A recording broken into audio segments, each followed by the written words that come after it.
Hi guys, and welcome to week 6 of the Invictus Bodyweight Training Guide. This week I wanted to talk to you all about sleep. Since our training intensity continues to increase, I need to make sure that all of you are adequately recovered. So sleep is one of those things that, particularly in our country, we have a difficult time getting an adequate amount of. We're in a constant go lifestyle, and it always feels like there's something that needs to be done before we are able to take care of ourselves in the way that we need in the way of rest. So the average American receives 6.25 hours of sleep a night, which I would actually say is pretty good for some of the people that I know personally. And what we're looking to hope to achieve is between, of course, like 8 to 9.5 hours of sleep per night, which we hear just about all the time. There is an amount of sleep that's too much, and that's basically anything that's after 9.75 hours of sleep a night can lead to detrimental effects. But why does it matter so much that we get adequate sleep? Well, to begin with, when we sleep, our body tends to clear out some mental waste that occurs throughout the day. We have constant toxin and discard that gets caught up in our brain. I know that sounds very woo-woo, but it's very true that discard happens during the night. Also, our digestion gets deprioritized for the only portion of our waking life where when we sleep, our body then focuses on recovery. The bulk of your muscle recovery happens when you sleep, and the bulk of your fat loss happens when you sleep. Also, during that time, your body regulates the 3 significant hormones for controlling appetite and desire and satiation throughout the day. And those may or may not be familiar to you. They are called ghrelin, leptin, and the well-known cortisol. So cortisol is typically associated with stress. It's also associated with visceral fat or midsection bloat and retention. But cortisol is shown to increase in participants of studies that have only had as little as 1 hour sleep than normal per night. So even just 1 hour of a deficiency can lead to an increase in cortisol, which can give you a greater sense of anxiety throughout the day. It can give you a higher triggered emotional response to circumstances that you may deal with in a better realm otherwise. And those emotional triggers we recognize can make us lean towards food. Speaking of food, you have 2 hormones that are responsible for your satiation and your appetite to begin with.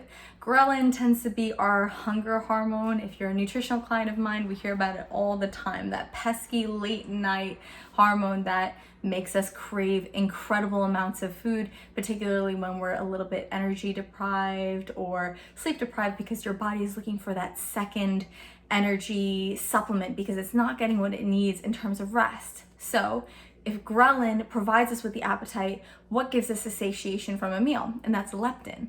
And populations that have had, again, just that 1 hour of deficit sleep per night show a rampant increase in ghrelin and a decrease in leptin. So not only are you more emotional in your response to food, but you're craving it more and you are not satisfied when you have it, which makes sense why when we have those tired nights, we're way more likely to wake up in the morning and stop and grab a bite of something that we wouldn't have otherwise, maybe something outside of the realm of normalcy for us.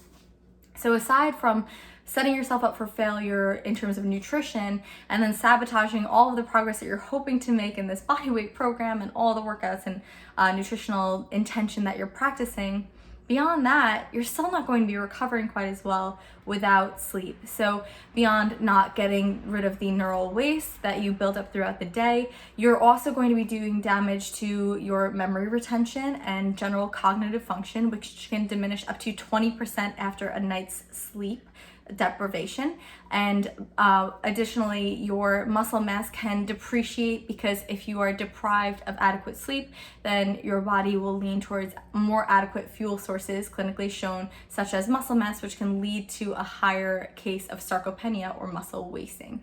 It just doesn't allow for the appropriate environment for a well body composed athlete. They also find that in participants of clinical studies who have both attempted the same amount of caloric deficit and exercise, though both participants of both studies lost the same amount of weight, those populations that were sleep deprived by that 1 hour mark showed an unfavorable body composition loss where they lost more muscle than body fat during that process. So create a better environment for yourself, create better cognitive clarity, and set yourself up for success by having a better night's sleep. If you want to branch off of that and build into what we know as our circadian rhythm throughout the day, when we sleep, our circadian rhythm dictates as human beings that we should be in bed most nights by 10 p.m. the latest. I know that's particularly hard for me.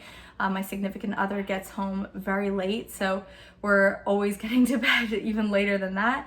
And it can be really challenging because that's not the natural flow of our bodies for when we should be resting.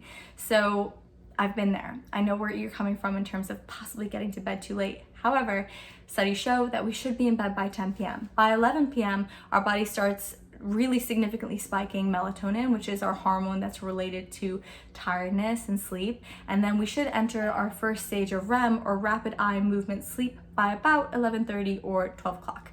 For different populations, this can be structured slightly differently, but you should be deeply asleep by that time. You might not experience your first cycle of REM though until much later if you've been experiencing the blue light just before sleep, which is why so many people will advocate for using things like blue light blockers or putting the red light filter on your screens just before you go to bed so that the receptors in your eyes can start producing melatonin earlier to give you a sense of sleepiness just before you go to bed, instead of tricking your body into thinking that it's earlier than it is.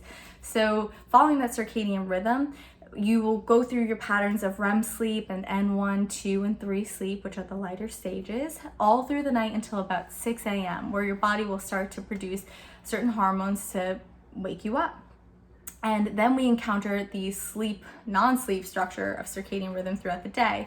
Funny enough, our testosterone is the highest in the morning, both for men and women, but that doesn't mean that we should be working out first thing in the morning, because our coordination doesn't peak until between 2:30 and 5 p.m. So if you're looking for not only an optimal time to go to bed and how long to go to bed, but also suboptimal times for your workouts, you're looking at between 2:30 p.m. and 5 p.m., something we have a little bit more control over in this specific time in the world.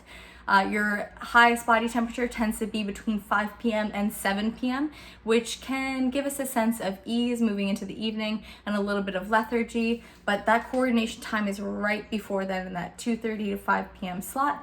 And just after your 7 p.m. is where your testosterone is the lowest and we start to ease into our evening. So think about these times and the reasons for increasing upon your quality of sleep, and hit this week hard in terms of recovery and optimization. If you have any questions for me leading from either nutrition last week or sleep and optimization this week, I'm happy to answer them at any point. I have full availability for all questions. Whatever you want to reach out to me about, I'm more than happy to listen to and answer. But thank you so much for tuning in. I'm so excited for all of the challenges that you have in this week upcoming, and I hope you enjoy. Have fun, guys. Bye.